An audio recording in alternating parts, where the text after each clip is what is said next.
Bismillahirrahmanirrahim. Assalamualaikum warahmatullahi wabarakatuh.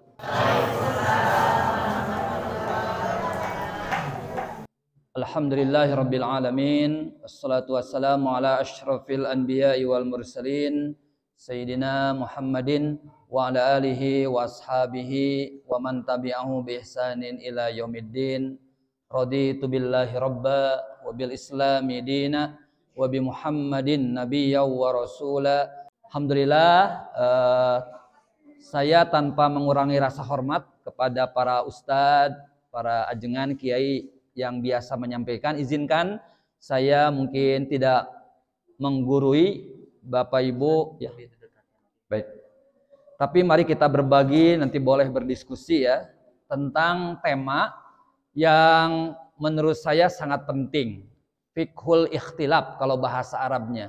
Jadi bagaimana kita memahami perbedaan atau keragaman pendapat terutama dalam bidang fikih yang sering dan pasti ada.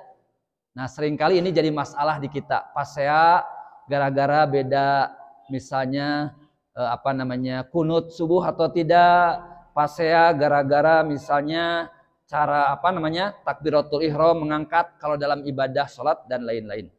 Nah, saya sebelum menyampaikan tentang kaidah bagaimana memahaminya, izinkan dulu mungkin mau mendefinisikan dulu yang disebut dengan fikih itu apa sih gitu. Ya. Kalau secara bahasa ya, jadi etimologi itu bahasa. Fikih atau al-fiqh itu artinya al-fahmu. Jadi pemahaman atau pengetahuan. Itu fikih artinya secara bahasa. Nah, contoh ya di Quran nih.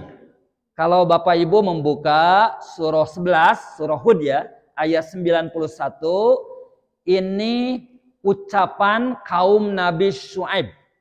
Jadi ketika Nabi Syuaib berdakwah di tengah-tengah kaumnya, qalu, mereka berkata, ya Syuaibu, wahai Syuaib, ma nafqahu kasiran. Nah, di sini ada kata nafqahu ya.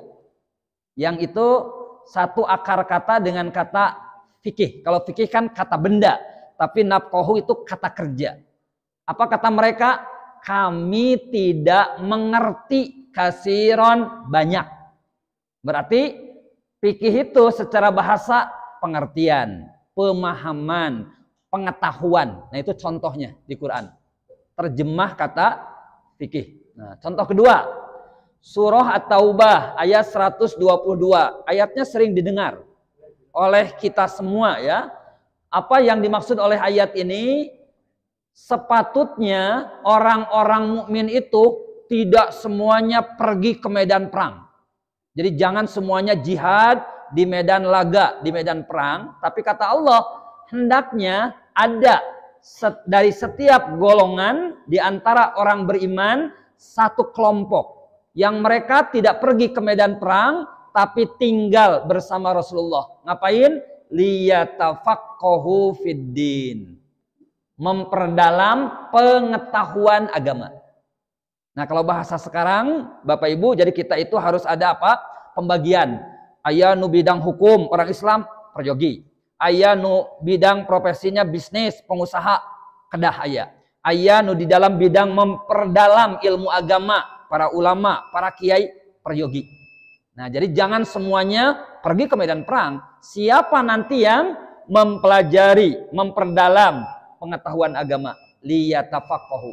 Jadi fikih artinya pengetahuan. Fikih artinya pemahaman ya, secara bahasa. Nah, kita bahasa dulu ya. Nah, contoh yang lain, ini hadis. Jadi suatu waktu Muawiyah itu pernah khutbah. Di dalam khutbahnya beliau menyampaikan sabda Nabi Sallallahu Alaihi Wasallam. Hadisnya ada di Bukhari Muslim. Apa kata Nabi? May yuridillahu bihi khairan. Siapa yang Allah kehendaki kebaikan. Jadi kalau Allah menginginkan seseorang menjadi baik ya, atau Allah bermaksud memberikan kebaikan kepada seseorang, caranya gimana? Salah satunya yufaqihu fiddin. Orang itu diberikan pemahaman yang baik. Pemahaman ya, pemahaman, pengetahuan yang mendalam, yang baik dalam agama. Nah, di sini pemahaman di sini bukan hanya fikih sebagai ilmu, tapi dalam bidang tafsir boleh jadi, dalam bidang apa? Hadis, dalam bidang politik, pokoknya menyangkut agama saja. Nah, itu disebutnya apa? Fikih. Itu secara apa? Bahasa. Jadi secara bahasa, fikih itu pemahaman. Nah, ini makna umum, Bapak Ibu. Maka sekarang, apapun tentang pemahaman, suka diberi label di depannya fikih. Ada kajian tentang kurban, fikih kurban. Ada kajian tentang waris, fikih waris. Ada kajian tentang politik, fikih politik. Ada kajian tentang apa? Nah, itu kata-kata fikih, kalau dipakai, itu maksudnya ini. Pemahaman, pengetahuan tentang sesuatu apapun. Ada orang yang banyak membahas tentang perceraian, fikih perceraian atau fikih talak. Jadi fikih itu bisa digunakan dalam sebentar lagi mau pemilunya tahun 2024, fikih pemilu. Gitu. Jadi maksudnya bagaimana pemahaman tentang pemilu. Itu Bapak Ibu maksudnya makna umum. Tapi kalau yang dimaksud ilmu fikih sebagai bidang ilmu, nah maka ini pengertiannya. Kan ada ilmu fikih, ada ilmu akhlak, banyak ada ilmu tauhid. Tadi Ustaz Jamal menyampaikan lebih banyak ilmu tasawuf itu. Bagaimana menata hati. Mungkin babnya tazkiyatun nafs ya. Itu babnya tasawuf, babnya akhlak. Nah, secara istilah fikih itu ini ma'rifatun, sebuah pengetahuan bil ahkami syari'iyah, tentang hukum-hukum syariat, al-amaliyah, yang sifatnya praktis. Nah, itu fikih. Nanti saya jelaskan. Bi adillatihat tafsiliyah, berdasarkan dalil-dalil yang terperinci. Nah, jadi Bapak Ibu, kalau kita memahami fikih ya sebagai ilmu fikih. Nah, itu artinya ilmu yang mengkaji tentang hukum-hukum syariat yang bersifat praktis. Nah, ada nggak hukum yang bersifat tidak praktis? Ada Pak? Ayat tuh. Atau bingung mungkin ya, yang bersifat praktis apa? Nah, saya beri contoh ya. Misalnya, jadi kalau yang bersifat praktis itu adalah yang kelihatan Pak, yang terukur. Nah, itu lahannya lahan fikih. Maka kalau di dalam kajian fikih misalnya, saya beri contoh tentang sholat ya. Nah, kalau para fuqaha, jadi orang-orang ulama ahli fikih, kalau membaca tentang sholat, dia melihat sholat dari aspek yang terlihatnya, terukur. Contoh, sholat itu harus membaca Al-Fatihah misalnya. Nah, kan? Tapi urusan yang tidak kelihatan, hati. Contoh dalam sholat apa? Jadi bukan hukum yang praktis, tapi hati kan nggak kelihatan Pak. Amalan hati itu bukan bab fikih. Contohnya khusyuk dalam sholat, enggak. Para ahli fikih tidak mengkaji itu Pak. Itu ulama tasawuf, ulama akhlak. Karena fikih hanya melihat hukum-hukum yang sifatnya praktis. Praktis itu yang kelihatan. Maka fikih itu nanti hukumnya sah tidak. Bukan diterima atau tidak. Sholat itu sah tidak kalau ada sujud, kalau ada ruku, kalau dia takbiratul ihram. Nah, itu orang fikih gitu Pak. Jadi sah tidak. Tapi kalau urusan hati, urusan batin, khusyuk dia tidak. Nah, kehusuan kan itu menyangkut diterima atau tidak kan? Nah, itu babnya bukan fikih. Itu yang saya maksud. Nah, jadi fikih itu seperti itu. Nah, sekarang sebenarnya bab fikih itu luas, Pak. Nah, saya tunjukkan mungkin ya, ini mohon maaf nih, saya belum karena ngambil dari ini ya, nanti saya jelasin aja. Kalau kita ngomongin Islam, berbicara Islam ya, biasanya dibagi 3 kan? Islam itu ada bab akidah. Nah, itu. Bab akidah itu bab yang membicarakan tentang apa? Akidah. Akidah itu ngomongin apa sih, Pak? Ibu? Nah, betul, keyakinan, keimanan. Ilmunya apa? Ilmu yang membahas tentang keyakinan, tentang keimanan. Apa ilmunya?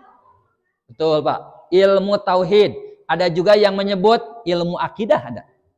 Nah, itu. Nah, yang bab ini dulu saya loncat dulu, akhlak. Nah, ilmunya non akhlak atau tasawuf. Kalau akhlak dia berbicara tentang apa ya? Misalnya di dalam sholat ya, akhlaknya kan. Jadi akhlak itu lebih kepada apa ya? Buah dari sebuah amal, Pak ya. Adab, akhlak. Nah, syariah inilah. Nah, ini fikih di sini nih. Jadi para ulama umumnya berkata, umumnya ya, fikih itu terbagi dua. Nah, ibadah dan muamalah. Kalau ibadah itu hal-hal yang mengatur hubungan kita dengan Allah. Ibadah, Pak. Sholat. Apalagi, Pak? Puasanya. Kemudian haji. Nah, kalau muamalah, hal-hal yang terkait dengan hubungan kita dengan sesama. Jual beli, utang piutang. Ibu, ayah suka hutang piutang? Wajahnya kelihatan nih, wajah banyak hutang ya. Nah, itu bab utang piutang, bab pernikahan, itu masuknya muamalah. Maka muamalah itu luas banget, termasuk bab ekonomi. Masuk muamalah, Pak. Nah, fikih, ini fikih nih. Jadi fikih tidak ngomongin tentang akidah. Itu ya, urusan keyakinan. Fikih juga tidak ngomongin akhlak, ada ilmunya. Nah, inilah ruang lingkup fikih. Kira-kira gitu ya.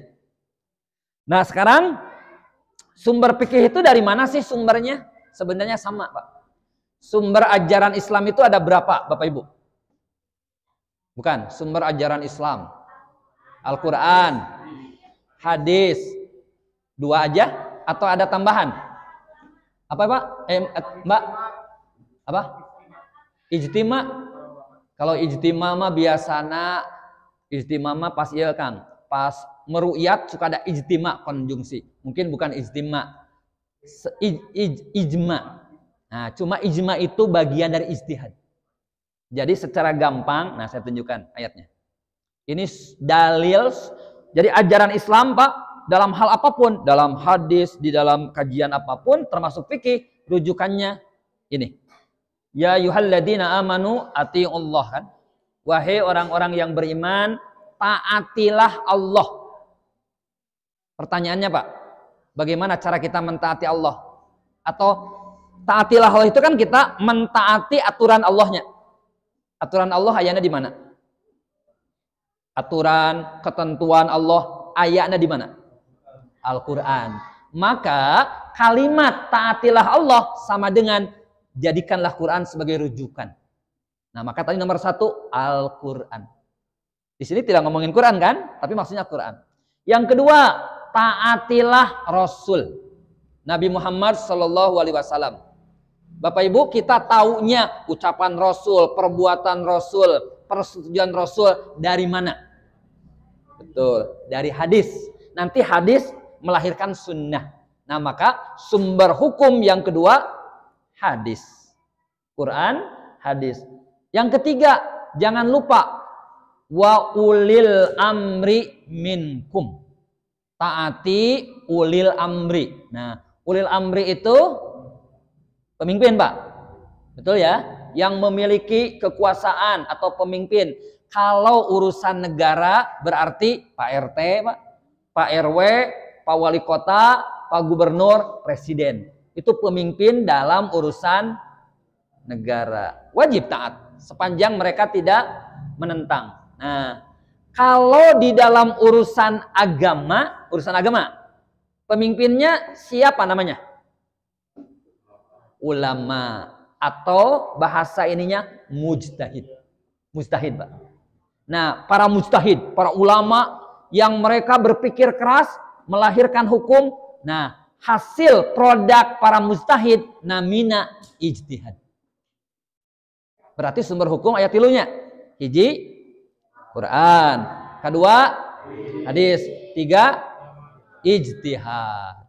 Di dalamnya nanti banyak Kang yang sebut ada ijma, ada qiyas, ada maslah mursalah. Pokoknya riut lah. Nah, saya yang sederhana-sederhana aja. Nanti kalau itu harus babnya ngaji khusus ya. Nah, jadi ini sumber. Nah, Kemudian bahwa sumber fikih itu 3, termasuk sumber ajaran Islam sebenarnya. Ini, nah, ada di dalam hadis. Jadi suatu waktu, Bapak Ibu, Rasulullah itu pernah mengutus seorang sahabat, namanya Mu'ad bin Jabal. Diutus kepada Nabi, dikirim ke Yaman. Nabi kan tinggalnya di Madinahnya. Dikirim, kamu pergi ke Yaman. Nah, Yaman sekarang ada kan negara Yaman ya. Cuma sekarang ada Yaman Selatan, ada Yaman Utara. Ibu kotanya San'a, satu lagi saya lupa. Nah, ke Yaman. Untuk apa? Mengajari penduduk Yaman tentang Islam. Sebelum berangkat, Mu'ad ditaruh ke Rasulullah. Wahai Mu'ad, apa yang akan kamu lakukan nanti di sana kalau kamu menghadapi satu persoalan? Mungkin ada pertanyaan dari masyarakat, dari warga. Apa jawaban Mu'ad? Saya akan memutuskannya dengan apa yang ada dalam Kitabullah tenon Quran. Oh, berarti saya akan merujuk ke Quran. Cari di Quran ayat dalilnya. Kata Rasulullah, lamun dina Quran teu aya kumaha? Kata Mu'ad, saya akan memutuskan dengan sunnah Rasulullah. Alias hadis teh lah, biar gampang. Kalau di Quran teu aya, di hadis mungkin juga tidak jelas apa yang akan kamu lakukan, kata Mu'ad, ajtahidu ro'yi. Saya akan beristihad. Apa artinya? Mengerahkan segenap ilmu, segenap kemampuan untuk menjawab persoalan itu. Kemudian oleh Nabi ditepuk dadanya dan berkata, segala puji bagi Allah yang telah memberinya petunjuk kepada utusan-utusan Allah. Utusan Allah yang kedua siapa? Coba, ini ada 2 kata kan Pak? Segala puji bagi segala puji bagi Allah yang telah memberi petunjuk kepada utusan-utusan Allah. Nah, bukan. Utusan Allah yang kedua ini Nabi Muhammad. Utusannya Nabi Muhammad, Mu'ad. Kan Mu'ad diutus oleh Rasulullah. Berarti maksudnya segala puji bagi Mu'ad. Nah, muncullah Quran, sumber. 2, sunnah atau hadis. Ketiga, ijtihad. Nah, karena itu Bapak Ibu, di dalam hal fikih selalu ada perbedaan. Atau seringkali lah kita menemukan perbedaan. Jadi perbedaan jangan membuat masalah. Memang bahkan perbedaan itu sunnatullah. Nah, saya tunjukkan satu ayat Quran. Surah Ar-Rum, surah 30 ayat 22. Allah berfirman, "Wa min ayatihi." Di antara tanda-tanda kebesaran Allah, di antara tanda-tanda kekuasaan Allah, ini biasanya Pak, kalau Bapak Ibu mendengar Ar-Rum, itu ayat 21-nya ayat tentang non biasanya. Nah, apalah nusok nikahnya. Sok dibacanya Pak. Yang tentang itu tuh diciptakan apa berpasang-pasangan, itu 21-nya. Nah, di ayat 22 itu lanjutan. Di antara tanda-tanda kebesaran Allah, khalqus samawati wal ard, penciptaan langit dan bumi yang begitu besar. Nah, berikutnya, wahtilafu alsinatikum. Apa itu? Perbedaan bahasa. Keragaman bahasa itu bagian dari tanda kekuasaan Allah. Jangankan antara mana Pak? Antara Sunda dengan Jawa ya. Di Sunda sendiri bahasa Sundanya beragam banyak. Akang orang mana asli Kang? Cibaligo. Sundana kumaha? Lemes, sedang atau kasar? Sedang. Nu lemes mah mana Pak? Orang Sunda nu terkenal lemes. Oh, Cianjur. Aing nu kasar? Banton, aing segala macamnya. Nah, contoh, di bahasa Sunda sendiri beragam, Pak. Betul ya? Apalagi antara Sunda dengan Jawa, dengan Bugis segala macam. Apalagi dengan luar negeri maksudnya. Beragam. Itu sunnatullah. Itulah tanda kebesaran Allah. Termasuk wa alwanikum, warna kulit. Jangankan kita dengan orang Eropa, ini orang Ranca Bentang saja, adik-adik kita, ada yang warna kulitnya mungkin rada putih, ada yang sedikit gelap, ada yang sedikit macam-macam. Ya kan? Nah, jadi perbedaan itu tidak bisa dipungkiri, Pak. Dari sononya memang Allah menciptakan manusia berbeda. Termasuk perbedaan dalam pikiran, perbedaan dalam pendapat. Bapak anu tos lakunya, Bapak kan saya tos laku. Ieu mah tacan laku. Nikah maksudna. Osok, sering ada perbedaan di rumah tangga. Perbedaan pendapatan sering. Biasa kan Pak? Nah, dalam bab agama Pak. Nanti ada kaidahnya, ada yang boleh berbeda, ada yang tidak boleh. Jadi perbedaan itu tidak bisa dihindari. Maka tinggal sikap kita saja. Nah, baik. Apa sih ikhtilaf? Ikhtilaf kan perbedaannya. Nah, kalau secara bahasa ikhtilaf itu adalah tidak sama, tidak sepakat alias berbeda. Para ulama biasa Pak. Nanti saya akan tunjukkan beberapa contoh. Nah, kalau secara istilah, perbedaan pendapat dan sudut pandang yang disebabkan oleh apa sih? Kok bisa berbeda? Perbedaan tingkatan intelektualitas, kan? Perbedaan informasi yang diperoleh. Kita aja Pak, kadang-kadang melihat sesuatu, mungkin cerita yang paling gampang itu ketika melihat gajahnya. Dari depan, dari samping, dari belakang, bisa beda Pak. Betul ya? Nah, itu artinya perbedaan. Nah, nanti ada yang boleh, ada yang tidak dalam urusan fikih. Nah, ini rumusnya, Pak. 1. Ikhtilaf berbeda dalam masalah usul tidak boleh. Apa itu masalah usul?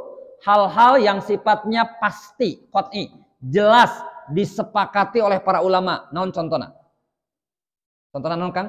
Yang termasuk dalam fikih itu usuliyat, hal-hal prinsipil, hal-hal pokok. Para ulama sepakat, jelas dalilnya, tidak ada multi tafsir. Contoh non. Betul. Tidak ada perbedaan Pak antara Imam Maliki, Syafi'i, Hanafi, Hambali, antara sahabat satu dengan yang lain. Salat duhur sepakat 4 rakaat. Salat Jumat 2, sholat subuh 2. Ya lamun aya nu berpendapat sholat subuh karena orang masih jag-jag, masih semangat 3 rakaat. Nah, itu mah kita tolak. Mentah-mentah. Keimanan ya, rukun iman Pak, sepakat. Jadi sholat seterusnya ya. Nah, itu usuliyat namanya. Hal-hal yang pokok. Ya. Keesaan Allah kalau bab tauhidnya, qul huwallahu ahad, Allah esa, sepakat. Enggak ada perdebatan. Nah, kalau perbedaan di dalam furu, namanya furu. Furu itu cabang, Pak. Ini terjemahnya. Hal-hal yang sifatnya dugaan. Multi tafsir. Diperselisihkan oleh para ulama. Boleh itu. Jadi jangan dipaksain. Aya bobotoh di dia ya. Bobotoh, Pak. Ya, aya mungkin ada bobotoh, anu non, Pak. Anu mana? Lan? Segala macam. Jadi jangan sampai Pak, ada yang cerita katanya ini. Ada orang yang mau menikah, walau alam nih. Begitu ditelusuri Pak, udah jadi mau nikah. Ternyata mungkin istrinya ini mungkin NU. Begitu tahu calon suaminya Muhammadiyah, terjadi dibolaikan. Gara-gara perbedaan organisasi. Atau gara-gara perbedaan nyoblos partai politik, terjadi segitunya amat gitu. Padahal biasa saja. Abdi mah biasa Pak, maksudnya kadang-kadang habis sarang mertua kalarsannya itu Muhammadiyah. Jadi kadang-kadang kayak sholat Id suka duluan kan kemarin. Abdi mah kan mengikuti pemerintah. Alhamdulillah baik-baik saja. Sugan putrinanya pun bojo langsung di Jabal deh, ente sih. Udah biasa. Apalagi saya pernah sekolah di Mesir 4 tahun, jadi biasa. Di Afrika madhabnya Kang itu Maliki. Ada juga yang orang Turki teman saya madhabnya Hanafi. Asia Tenggara seperti kita Syafi'i. Ini satu masjid itu 4 madhab ayat. Biasa. Tidak ada perdebatan. Nah ini kita ingin membiasakan tapi harus memahami. Saya beri contoh Pak. Para ulama sendiri itu berbeda pendapat padahal ayatnya sama. Mengapa? Karena tadi cara memandangnya beda. Saya beri contoh yang paling gampang dan sering jadi masalah. Bapak Ibu, kalau bersentuhan kulit laki-laki dengan perempuan batal wudhu tidak? Nah, Ibu kan itu berpendapat batal. Silahkan boleh. Itu menurut Imam Syafi'i. Tapi menurut Imam Hanafi tidak batal. Padahal Bapak Ibu ayat yang dijadikan dalil sama Al-Maidah ayat 6. Nah, coba lihat. Saya beri warna merah tuh. Aula mastumun nisa. Nah, lamastumun nisa ya. Imam Syafi'i memahami kata lamastumun nisa itu bersentuhan kulit laki-laki dan perempuan tanpa penghalang. Bahkan nanti ada perinciannya lagi. Kalau dengan orang lain dengan mahram ada yang membedakan, ada yang tidak. Imam Hanafi mengartikan lamastum di sini bukan pantal kulit, tapi hubungan suami istri alias jima. Jadi kata Imam Hanafi yang membatalkan wudhu itu adalah hubungan suami istri. Tapi pantal kulit tidak. Nah, contoh. Orang-orang Turki, madhabnya Hanafi antara lain begitu. Jadi di sini pun kalau ada yang berpendapat seperti itu, ya kita jangan paksakan. Salah pendapat kamu, jangan. Punya dalil, punya argumentasi para ulama. Nah, seringkali.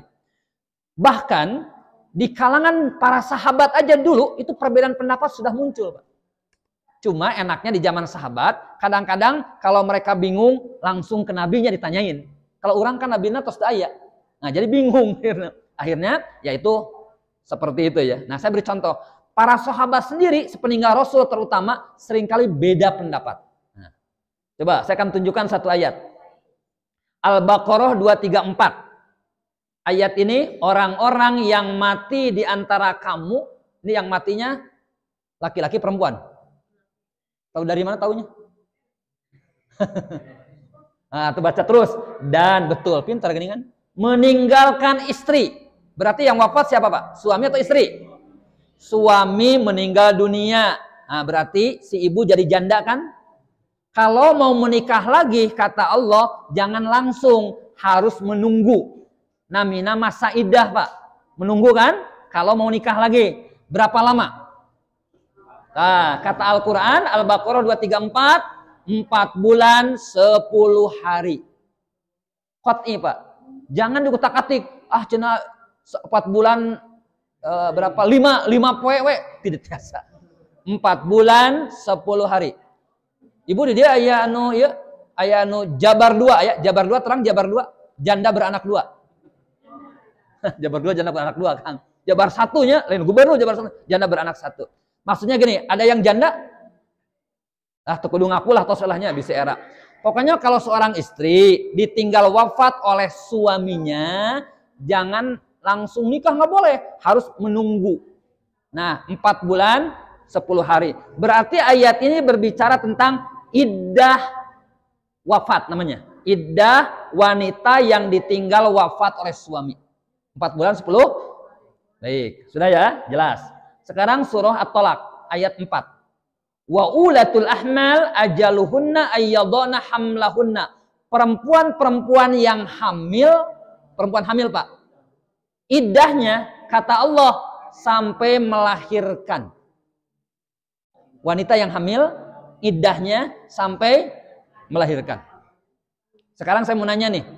Kumaha kalau ada perempuan ditinggal wafat oleh suaminya pas hamil? Paham, Pak?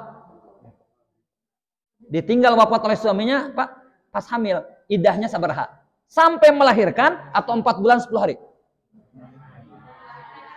Nah, itulah pendapat Ibnu Abbas. Pendapat Ali bin Abi Thalib nggak gitu. Kan ada yang berpendapat sampai melahirkan, cenah. Kalau Ali mengatakan karena ini ayatnya tidak menyatakan yang ditinggal wafat kan, yang hamil. Termasuk gini. Sekarang perempuan dicerai nih. Dicerai, Pak.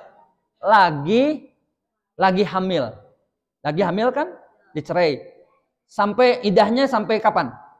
Sampai melahirkan, jelas. Nah, ini ayatnya nih. Perempuan dicerai, lagi hamil.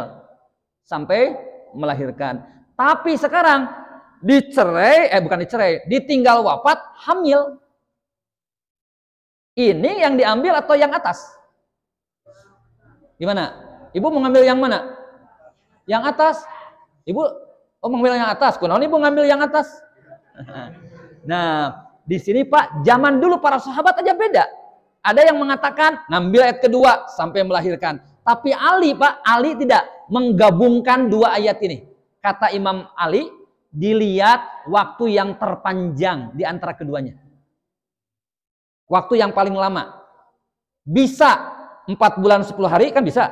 Bisa sampai contohnya kumaha. Enaknya contoh, ditinggal wafat oleh suaminya pas hamil lagi usia kandungan 8 bulan. Mana yang paling lama? Sampai melahirkan 4 bulan 10 hari. Masa Kang? Kan 8 bulan. Masa paling lama cina melahirkan? Paling kan melahirkan usia 9 bulan punya. Ya, berarti yang paling lama 4 bulan 10 hari. Tapi kalau ditinggal wafatnya oleh suaminya sedang hamil, masa kandungannya misalnya baru 2 bulan, mana yang paling lama? Melahirkan. Kan baru 2 bulan kandungannya. Itu pendapat Ali bin Abi Thalib. Itu contoh Pak, para sahabat saja seringkali beda pendapat. Jadi biasa. Kurang masuk pas ya gara-gara pendapat kan Pak. Alim sholat di masjid, anu imamna kunut, lari ke mana? Tapi sebaliknya, nu tukang kunut, imamna tuh kunut, lari neangan masjid lain. Itu kan kadang-kadang. Padahal Pak, di Masjidil Haram para jemaah haji itu, jemaah haji ya, nu di dinya punten biasa kunut. Di ditu kan imamna teu kunut, osok lari neangan masjid selain Masjidil Haram. Teu aya, ikut aja nya, udah biasa. Ari bab balik deui ka Cimahi pasea deui. Di ditu mah teu pasea, padahal beda pendapat. Imamna Pak, imam di sana kan tidak kunut kalau subuh. Kadang-kadang basmalahnya tidak dijaharkannya. Alhamdulillahirabbil alamin, langsung bismillah. Kurang makmum di Masjid Nabawi di Madinah, masih di Mekah, ikut saja nya.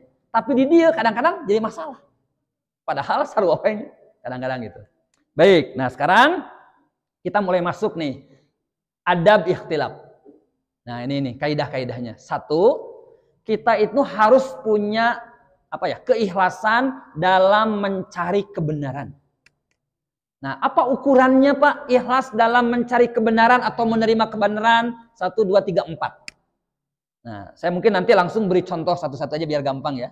Jadi hal yang pertama yang harus kita miliki, harus kita bangun dalam menyikapi perbedaan pendapat.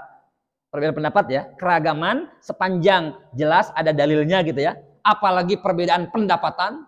Perbedaan pendapatan jelasnya ini bukan pendapatan, pendapat. Nah, ada ikhlas dalam mencari kebenaran. Siap menerima kebenaran dari siapapun. Mau dari kawan, mau dari lawan. Kalau itu benar, terima. Bahkan dari anak kecil pun, Pak. Nah, saya ini aja biar langsung. Ini ada riwayat. Sebagian menyebutnya hadis. Tapi sebagian menyebutnya riwayat saja. Karena katanya hadisnya dhaif. Yang pertama, khudil hikmah wala yadurruka min ayyi wi'ain kharajat. Ambil hikmah. Hikmah teh naon? Hikmah teh naon, Kang? Hikmah teh mungkin kebaikan, kebenaran, pengetahuan. Ambil hikmah. Kita tidak usah risau dari mana hikmah itu keluar. Itu artinya apa? Kebenaran, sepanjang dia kebenaran, siapa saja. Kita nggak usah melihatnya. Ambil aja. Ari endog lamun kaluar tina hayam dicanak henteu Ibu. Dicanak dan endog ieu. Tapi lamun selain endog naon namina? Tai hayam. Dicanak ulah. Oh dicanak jadikeun pupuk. Nah, jadi itu arti contohnya. Jadi ambil kebaikan, kebenaran, kita tidak usah risau, Pak. Oh, jangan menyampaikan anak eta mah budak kamari sore, enggak begitu. Sepanjang kebenaran harus legowo. Yang kedua, hikmah itu adalah barang hilang orang mukmin. Maka di mana saja kita menemukannya, kita berhak memungutnya. Nah, itu kira-kira ya. Jadi poin pertama, kita harus punya kesiapan menerima kebenaran dari siapapun. Itu ikhlas artinya, Pak. Kalau teu ikhlas mah kadang-kadang ditinggalinya. Oh iya cenah. Iya Pak, saya berikan contoh anu teu ikhlas bukan di sini, menolong. Kan kita itu harus menolong. Tapi ada orang kadang-kadang menolong itu lihat dia organisasinya sama dengan saya, partai politiknya sama atau tidak, kadang-kadang jadi ukuran, Pak. Contoh, di depan rumah kita ada orang yang ketabrak motor. Kalau orang ikhlas mah langsung ditolong banyak candak. Nu teu ikhlas mah kieu ditanya heula, Bapak Ibu NU Muhammadiyah. Da dianya NU misalnya atau Muhammadiyah. Dia NU misalnya contoh ya punten ya contoh atau Muhammadiyah. Kata dia, saya NU. Oh, sarua jeung abdi cenah. Mau ditolong. Yang pertama bahkan pertanyaannya bukan NU Muhammadiyah. Kamu muslim atau tidak? Oh, muslim. Oh, saya tolong. NU Muhammadiyah, NU sarua jeung abdi. Begitu ditanya deui, NU udah jelas sama dengan dia. NU-na milih PKB atau P3? Nah, kan NU aya 2, Pak, partai politikna. Betul. Sebelum ditolong kabujeng innalillahi wa inna raji'un. Jadi dia itu menolong gitu Pak. Padahal itu dia kondisi darurat, masih mikir gitu ya. Masih tidak siap. Contoh. Baik, yang kedua, tolak ukur ya. Jadi ukuran dalam kebenaran itu adalah apa yang diucapkan, bukan siapa yang mengucapkan. Nah, kita kadang-kadang melihat siapanya kan Pak. Oh, itu mah cenah sami organisasi yang abdi terima. Oh, ini mah beda, tidak. Padahal kebenaran. Contoh nih Pak, ini Rasulullah, bukan kaleng-kaleng, ini bukan ecek-ecek. Ada seorang rahib, orang rahib, namun rahib deh, cek orang mah kiainya lah di kalangan orang Yahudi. Nah, berkata kepada Rasulullah, kata lamun Kristen mungkin pendeta, Yahudi istilahnya rahib ulamana. Kata rahib Yahudi itu, wahai Muhammad, kalian ini adalah umat terbaik kalau kalian tidak berbuat syirik. Rasulullah kaget Pak. Lalu kata Nabi, subhanallah, perbuatan syirik apa yang kau maksudkan ke kami ini? Nah, kata rahib Yahudi itu, jadi rahib itu melihat Pak, ada sahabat yang berkata di dalam sumpahnya ini, demi Ka'bah. Syirik tuh? Kunaon syirik? Bukan syirik bahasa Sunda, syirik dengki bukan. Syirik. Kan tidak bolehnya. Kalau sumpah harus dengan menyebut nama Allah, billah, wallah, tallah. Ini mah demi Ka'bah. Akhirnya itu siapa yang mengkritik? Rahib Yahudi. Lalu Rasulullah menerima teguran rahib Yahudi itu dan memerintahkan sahabat untuk bersumpahnya diganti. Tapi demi Rob Ka'bah. Demi Allah atau Tuhan yang mengatur Ka'bah. Siapa yang menyampaikan Pak? Rahib Yahudi. Ditampi teku Nabi. Diterima kalau itu memang benar. Itu Rasulullah. Ayo orang kadang-kadang alim banyak menerima kebenaran karena gara-gara tadi beda pilihan politik, beda organisasi, beda suku dan seterusnya. Nah, jadi tolok ukurnya lihat aja apa yang diucapkan. Kalau kita para bapak nih bapak tos lolitanya. Punten Bapak, lolita kan atas? Lieur Bapak cenah lolita teh lolos 50 tahun. Jadi seurnya lolita. Abi ge tos ada jelita mah jelang 50 tahun. Nah, Pak, kadang-kadang buat kita yang sepuh-sepuh susah menerima kebenaran kalau yang nyampainya anak kita kan. Nah, sebabna cenah maneh mah budak ingusan karek kamari Bapak nih pengalaman akan padahal kebenaran. Sulit. Itu nggak boleh begitu harusnya. Cuma tinggal caranya aja mungkin. Baik, berikutnya. Siap meninggalkan pendapat pribadi kalau setelah dipikirkan, setelah belajar, ternyata pendapat kita yang dipegang itu keliru. Nah, ini juga hambatan kita. Kadang-kadang da tiba heula cenah abdi teh kieu Pak, begitu ada kebenaran, hese pindah teh nya. Kadang-kadang gitu. Nah, saya berikan contoh. Abu Yusuf ini muridnya Imam Hanafi. Imam Hanafi ini muridnya Abu Yusuf. Dia pernah berbeda pendapat dengan Imam Malik. Ya. Tentang masalah di dalam fikih. Ketika Imam Malik menyampaikan riwayat mutawatir, terang mutawatir Pak. Riwayat yang apa ya? Yang diriwayatkan oleh banyak orang dari penduduk Madinah sebagai dalil pendapat, kata Imam Malik, pendapat saya ini loh dalilnya. Nah, lalu apa kata Abu Yusuf yang pendapatnya beda? Ya, kata Abu Yusuf akhirnya mengoreksi pendapat dia. Tuh, lihat. Ketika dia tahu bahwa pendapat Imam Malik jauh lebih baik atau lebih benar. Apa kata dia? Jika guruku Abu Hanifah, padahal gurunya Abu Yusuf kan Abu Hanifah, menyaksikan ini, jadi Abu Hanifah natos ngantunkeun. Nah, Imam Malik itu kan di bawah Abu Hanifah. Jika guruku dulu Abu Hanifah menyaksikan ini, mendengar dalil, argumen yang disampaikan Imam Malik, kayaknya dia juga akan mengoreksi pendapatnya. Tuh lihat ya. Jadi muridnya Abu Hanifah yang berbeda pendapat dengan Imam Malik ketika diskusi, dialog, dilihat pendapat Imam Malik dalilnya lebih kuat, dia tidak segan-segan untuk menerima. Kurang kadang-kadang hesepnya. Kamu tiba heula ti lembur ti kampung, kieu pendapat teh. Begitu belajar kan Anda belajar segala macam. Nah, itu sebenarnya Pak, itu belum ikhlas dalam menerima kebenaran. Kemudian, nah, ketika kita melihat ada perbedaan, kita juga harus punya harapan. bahwa orang yang berbeda pun sama-sama ingin mencapai kebenaran. Kalau kita mah kadang-kadang saya benar, manehanana salah.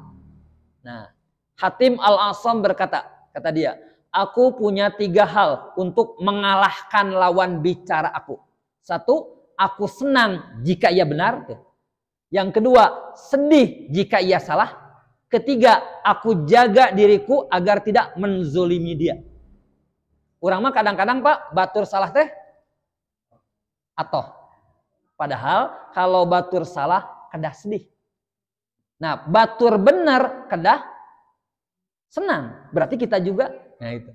Urang mah apalagi ada teori SMS, terang Bu SMS. Tah eta geuningannya senang melihat orang susah SMS atau dibalik susah melihat orang senang. Nah, itu penyakit hati. Berikutnya, nah yang kedua, tadi apa yang pertama Bapak Ibu? Ikhlas dalam mencari atau menerima kebenaran. Ukurannya tadi ada 4.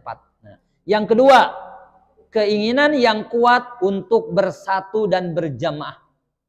Jangan sampai perbedaan pendapat memecah belah.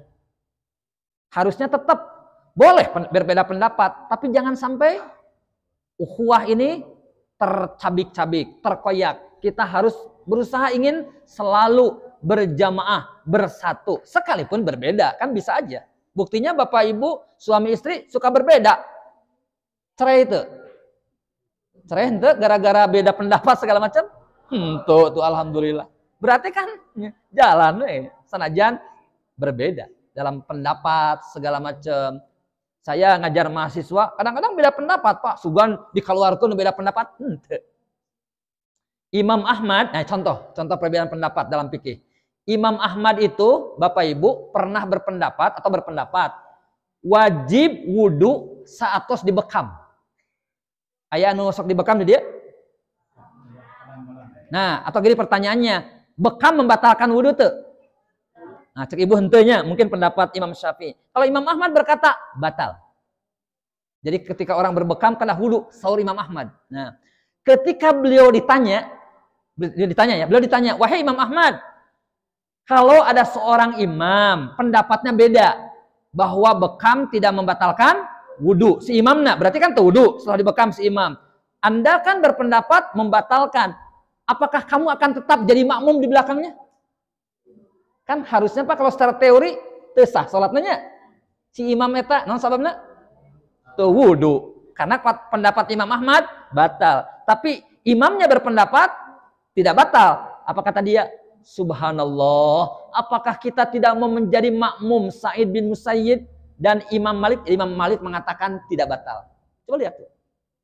Jadi tetap aja Imam Ahmad, masa saya tidak bermakmum kepada Imam Malik sekalipun beda pendapat dalam hal ini. Tadinya di urang mah biasanya tadi, tapi di sini mah tos biasa apanya?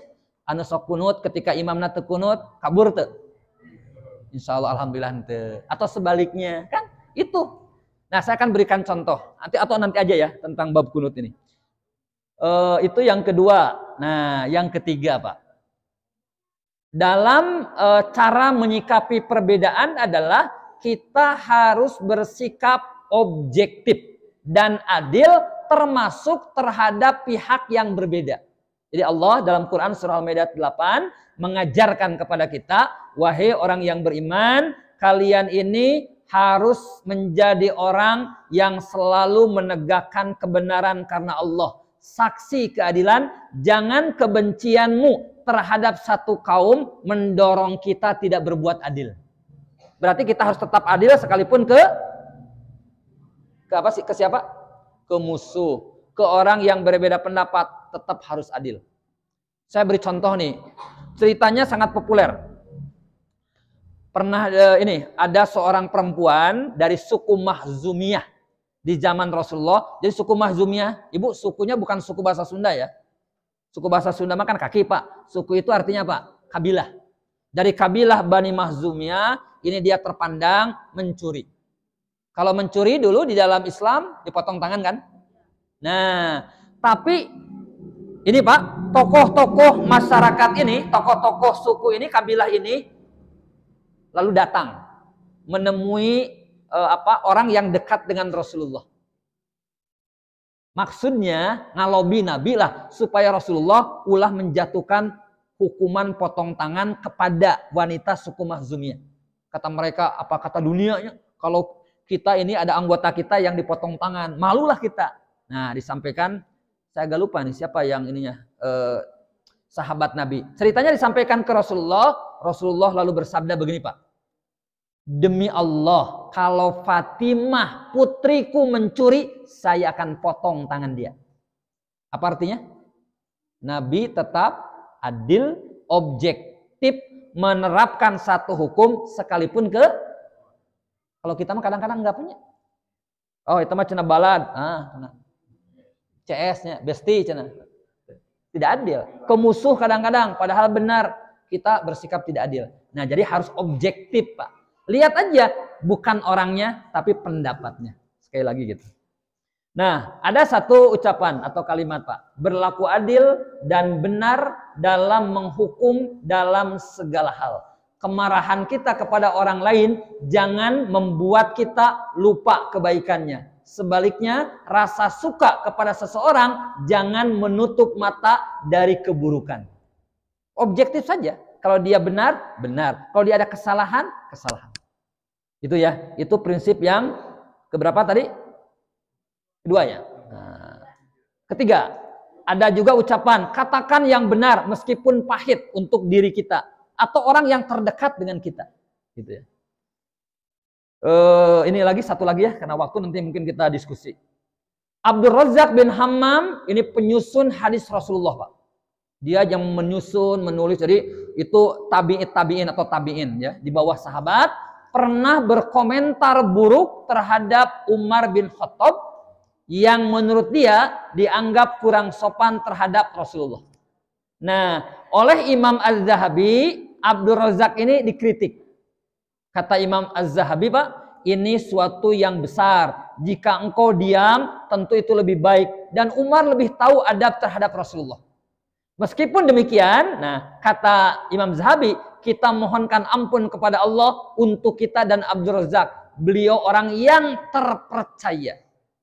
Orangnya jujur, orangnya meriwayatkan hadis. Tapi ketika dia salah, tetap saja oleh siapa? Oleh Imam Az-Zahabi dikritik. Oh, itu salah bab itu. Tapi kesalahannya itu tidak menghapuskan kebaikan yang dia miliki. Nah, orang mah kadang-kadang, Pak, gara-gara dia berbuat salah satu, kebaikan yang 10 hilang. Atau sebaliknya, dia berbuat salah, ada kebaikan 1 teu akui. Itulah kira-kira. Mungkin sampai sini aja, karena waktu dulu. Enggak. Bertanya. Boleh? Kadang-kadang bikin pertanyaan itu liar banyak. Ada pertanyaan banyak. Atau sudah paham mungkin ya. Mangga kalau ada silakan. Ibu barangkali. Mangga Kang. Sudah cakap. Laras. Seperti kita berikut ihram kan Allahu Akbar. Laras. Sadaya tuh mulai sujud ruku dan pasnya ruku sama beda. Pas ruku sampai Allahu liman hamidah sanes Allahu Akbar. Oh gitu. Kita mungkin ya kenal seketika ya salat mah. Insyaallah. Mudah-mudahan sadaya kegiatan cengkat pengen Pak. Ini tidaknya kan Allahu Akbar. Iya. Terus berdiri Allahu Akbar. Sujud Allahu Akbar. Tas pina pas ruku salah satu itu mah bentan hiji sami Allahu liman hamidah. Kita kan harus paham pemahaman kan ini pemahaman.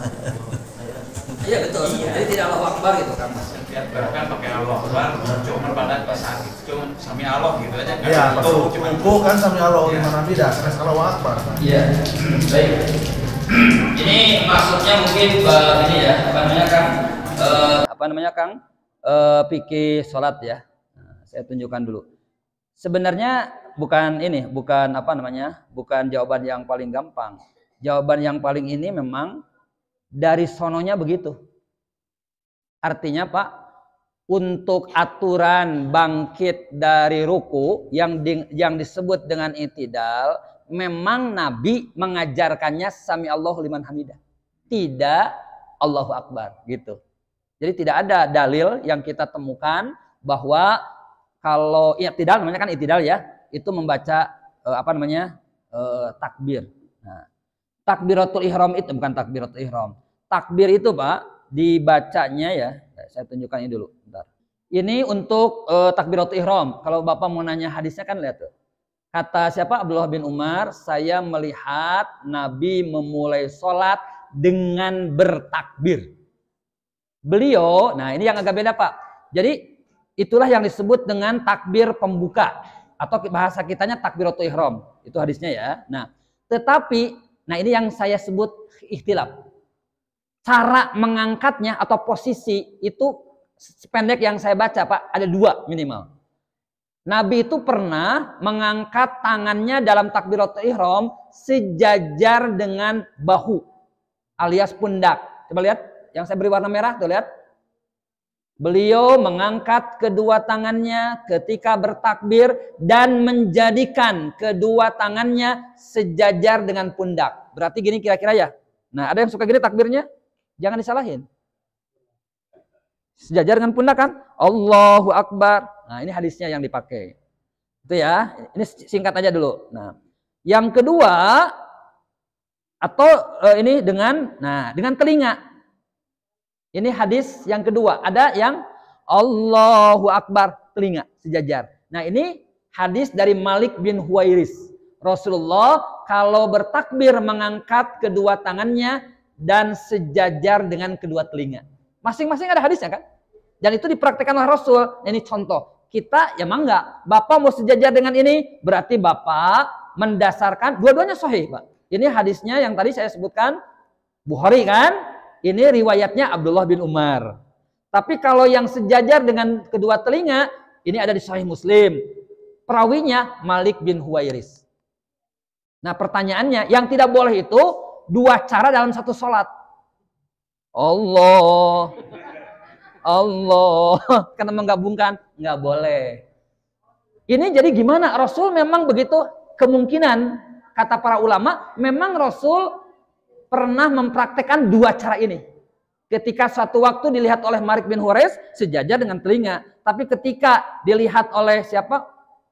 Abdullah bin Umar itu ini. Ya, maka ini wilayahnya khilafiyah masuk ke sini. Nah, itu ya contoh Pak untuk takbir.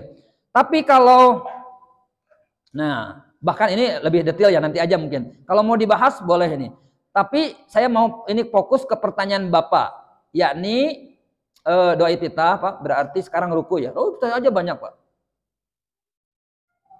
Sekarang kalau ruku, apakah Nabi membaca takbir?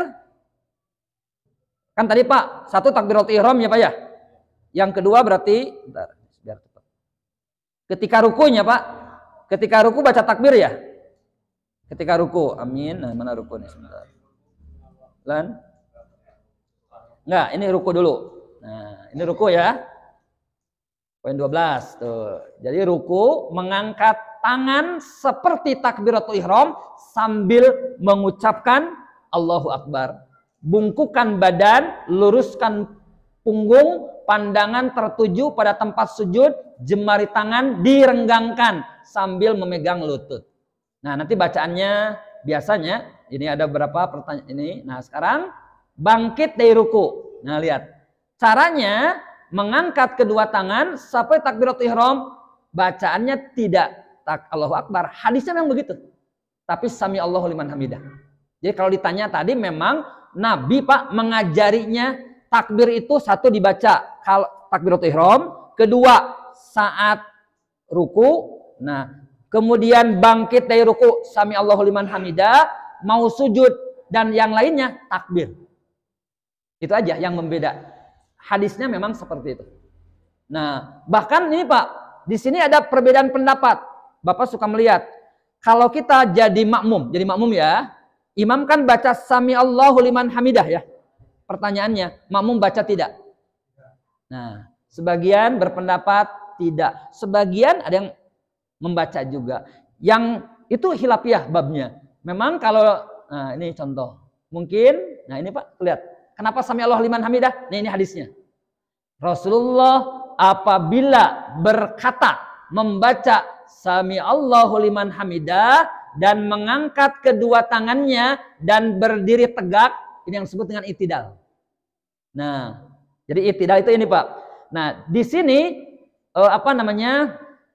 Yang membacakan ini atau yang ini bacaannya ya. Saya lewat. Nah, ini apa lagi ya? Nah, ini contoh. Bapak tadi kan berpendapat tidak ya? Nah, ini yang berpendapat contoh tidak. Makmum tidak mengucapkan Sami Allahu liman hamidah di belakang imam, tapi langsung makmum Rabbana lakal hamd, ya. Kalau imam dalam mazhab Syafi'i tetap dibaca. Jadi itu khilafiyah maksudnya.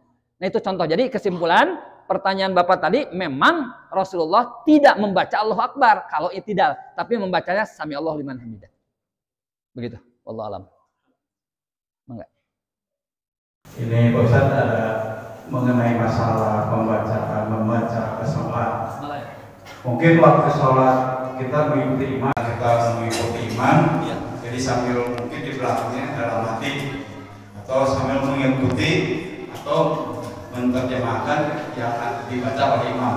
Cuman pada saat rakaat ketiga, kadang-kadang di belakang kan sama semua membaca sendiri-sendiri. Ada yang membaca cuma kayak cuma bibir aja ya, bibir aja cuma di dalam hati aja, nggak keluar. Nah, gimana menurut Ustaz? Karena nggak keluar.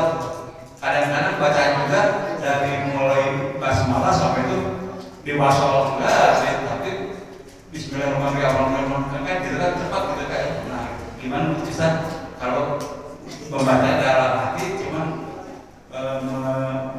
cuman sebatas lidah aja gitu atau bibir aja gitu. Jadi untuk rakaat yang ketiga ya, kita gambarkan. Nah, jadi gini terus. Kita dudukan dulu persoalan ya. Kan baca Fatihah dengan surah itu di dalam salat fardu beda Pak dengan salat sunnah. Maksud saya yang surahnya dulu ya. Kalau dalam salat fardu, kesunnahan membaca surah itu hanya di rakaat 1 dan 2. Yang 3 dan 4 kan tanpa surahnya. Hanya Fatihah saja. Kalau Fatihahnya semua di rakaat kan? Nah, itu di salat fardu dulu. Kalau di salat sunnah, itu dianjurkan sunnah membaca surah dalam setiap rakaat.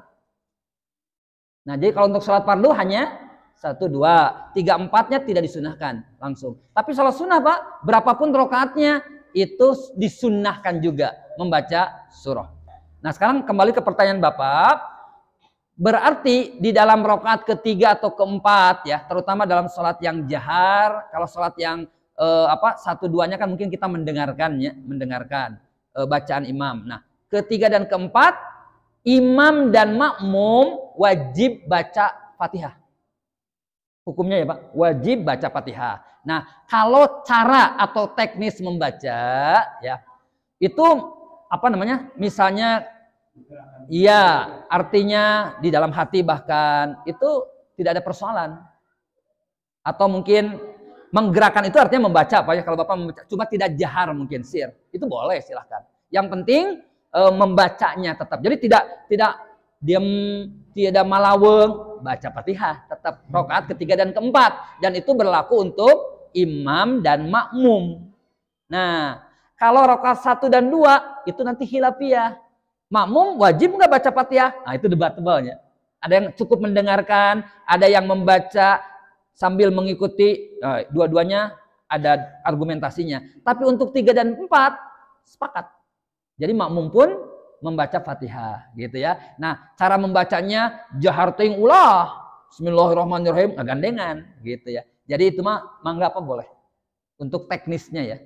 Gitu kira-kira. Jadi tapi wajib membaca Fatihahnya, wajib hukumnya untuk rakaat ketiga dan keempat. Nah, kita ini seringkali gini. Saya beri contohnya. Sholat sunnah qobliyah duhur berapa rakaat? Pak? 2 boleh, 4 boleh kan?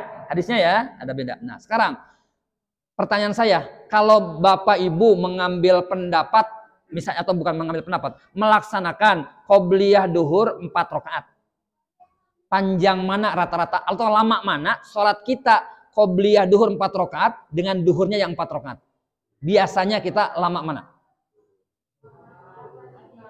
Lama yang wajibnya ya.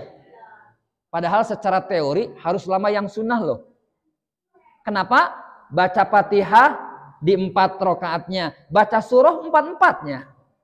Hari yang wajib duhur baca surah hanya 2. Kenapa bisa cepat? Banyak kemungkinan. Hiji surahnya mungkin para rendek. Atau dalam salat sunat teu maca surah.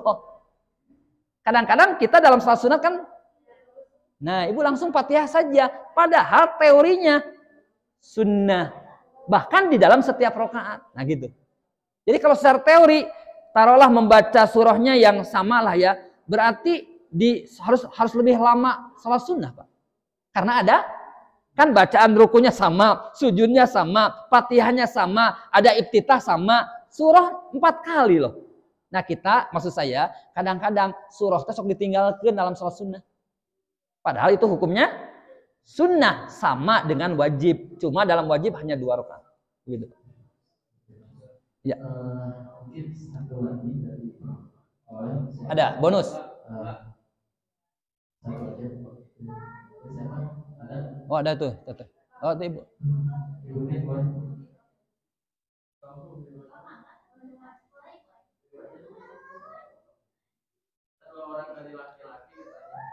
Assalamualaikum warahmatullahi wabarakatuh.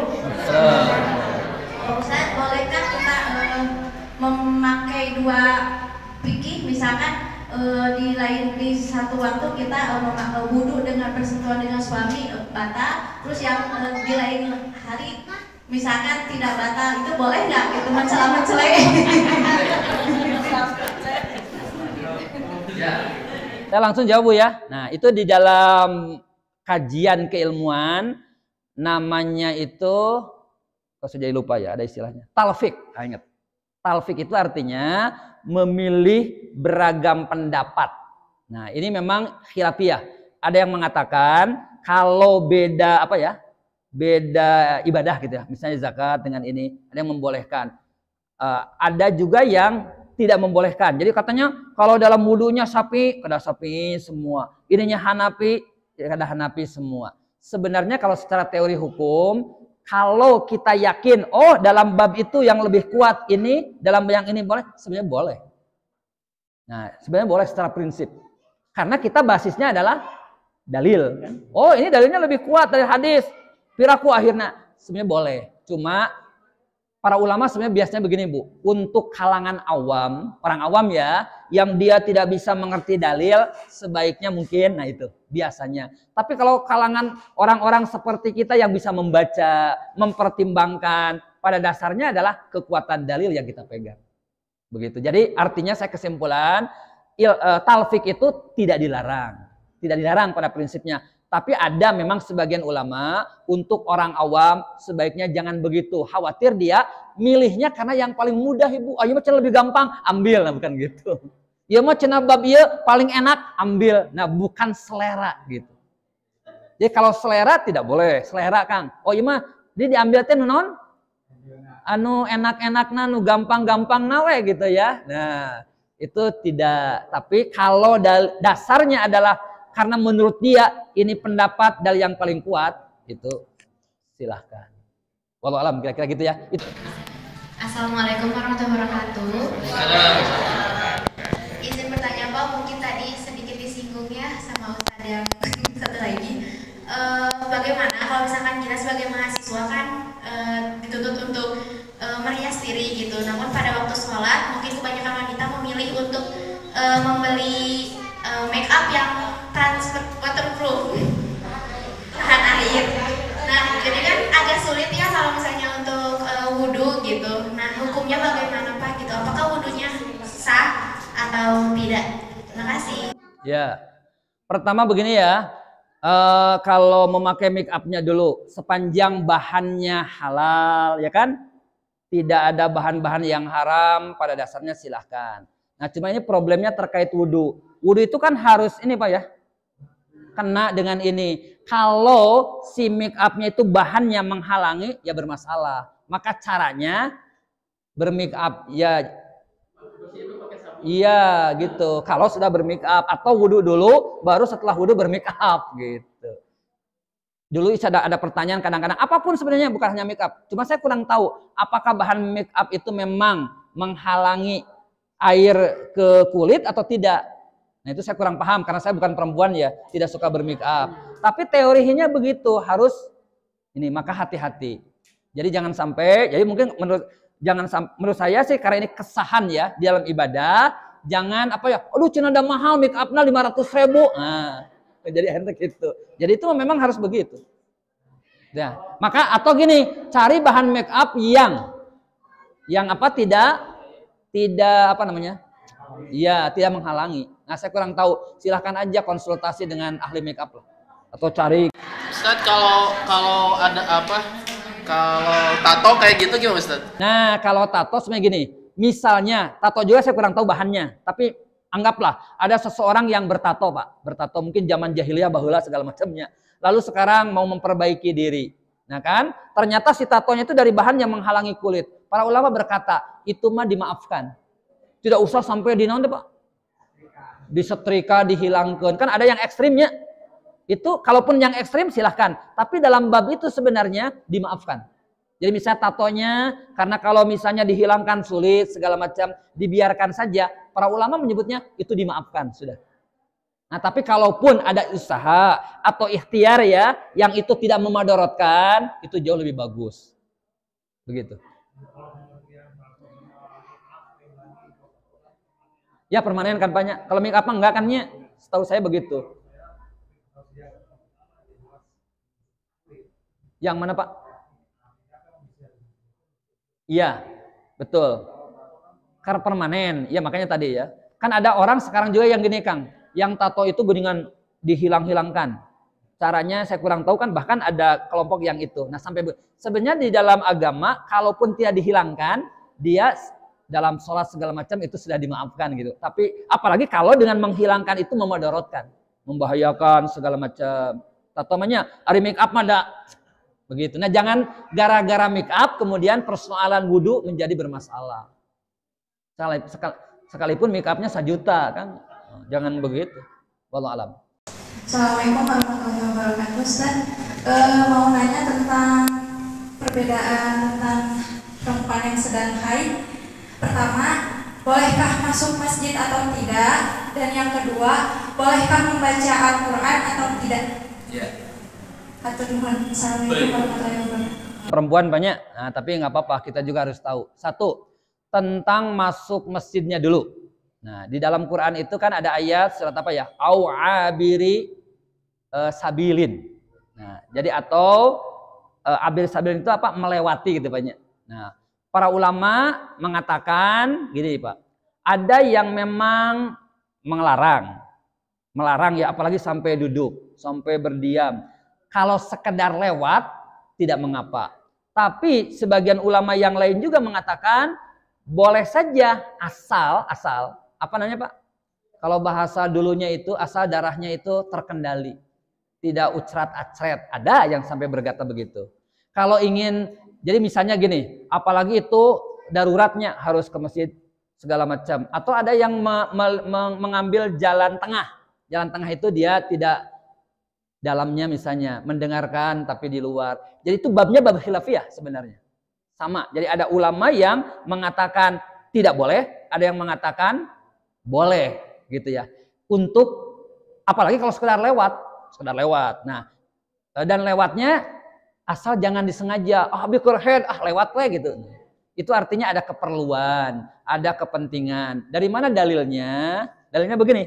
Rasulullah pernah menyuruh Aisyah mengambil sesuatu, kemudian sesuatu itu adanya di masjid. Kalau tidak salah seperti sajadah. Lalu Aisyah berkomentar, ya Rasulullah, saya sedang haid. Kata Nabi, kan haid itu tidak ada di tanganmu. Nah, jadi Nabi ketika itu membolehkan Aisyah untuk masuk ke masjid sekedar mengambil seperti itu. Jadi gitu teh. Itu pertama babnya khilafiyah. Yang kedua sama, itu babnya khilafiyah. Perempuan yang haid membaca Quran. Nah, membacanya itu khilafiyah. Imam Syafi'i memang mengatakan tidak boleh, termasuk Imam Ahmad. Imam Malik dan Imam Hanafi membenarkan. Nah, sebenarnya yang lebih problem itu sebenarnya menyentuhnya. Menyentuh atau memegangnya. Nah, kan? Kalau umumnya para ulama mengambil dalil surah ini, apa itu? La yamassuhu ilal mutahharun. Ya kan? Nah, sekalipun al-mutahharun juga ada yang mengartikan oh itu malaikatnya. Karena itu ketika mushaf di Lauh Mahfuz. Nah, jadi sehingga ada juga yang jadi karena dia tidak boleh membaca Quran, misalnya ya, memegangnya, membacanya katanya boleh, termasuk apalagi kalau sekedar hafalan atau apalagi melalui apa nih? Aplikasi segala macam. Itu perbedaan pendapat sehingga yang menentramkan buat teteh yang mana itu silahkan. Membaca tapi Jangan, nah, itu mungkin betul atau menghindari mushaf.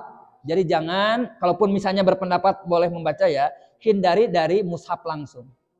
Karena kan perempuan itu ketika Head. itu dalam keadaan kosong. Betul. Takutnya juga kalau nggak baca Quran itu. Nah, sebenarnya gini, ada juga aduh cenah abdi, oh nanti kurhead, sholat tuh bisa, maca Quran tuh bisa, non tuh pagawean, salah seueur.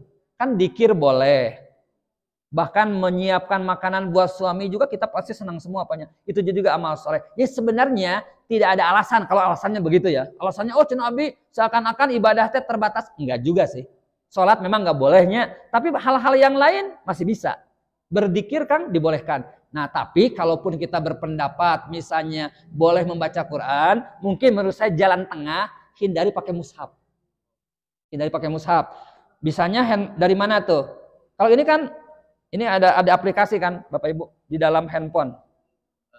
Ini kan ada aplikasi Quran ya. Aplikasi kan banyak. Ini mushaf bukan? Bukan, ini mah al-WhatsApp.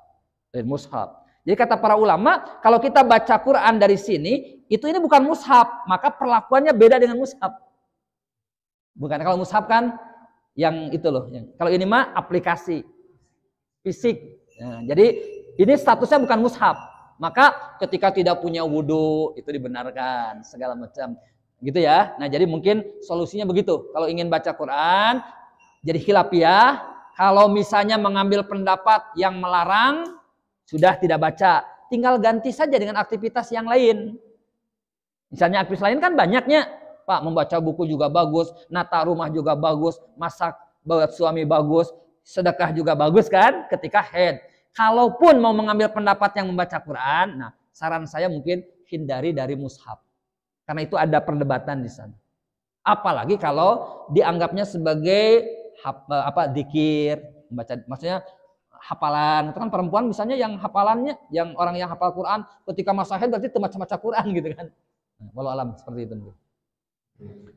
Terima kasih Ustaz. Jadi intinya boleh berarti melewati masjid sekedar sebelum. Betul. Kemudian memegang mushaf itu tidak boleh Ustaz ya. Kecuali membaca aja. Kemudian tadi yang berwudu itu gimana Ustaz? Boleh? Yang mana tadi? Pakai make up itu berarti sah-sah aja. Kalau dia menghalangi sebenarnya tidak ya. Tidak, makanya tadi solusinya kan kalau menghalangi kan nggak boleh. Menghalangi si make upnya menghalangi. Nah maka kita harus tahu dulu bahannya. Menghalangi. Kalau tidak menghalangi itu nggak apa-apa. Nah tapi kalau menghalangi kan, nah gitu ya. Jadi caranya nanti wudhu dulu atau dibasuh si make upnya, nanti bermake up lagi. Jadi jangan gara-gara make up nanti persoalan wudhu atau ibadah jadi masalah. Make up sabar sih Pak. Dan siapa sih mau yang lihat ini? Bagusnya kan bermake up itu buat suami malahnya. Nah, yang ini terbaliknya Kang. Iker suami itu cenanya. Nah, jadi begitu. Mah nggak boleh. Natural dari sananya perempuan itu berdandan biasa. Nah cuma ada kaidah kan, ada aturan gitu. Allah alam. Alhamdulillah, terima kasih. Mohon maaf Ibu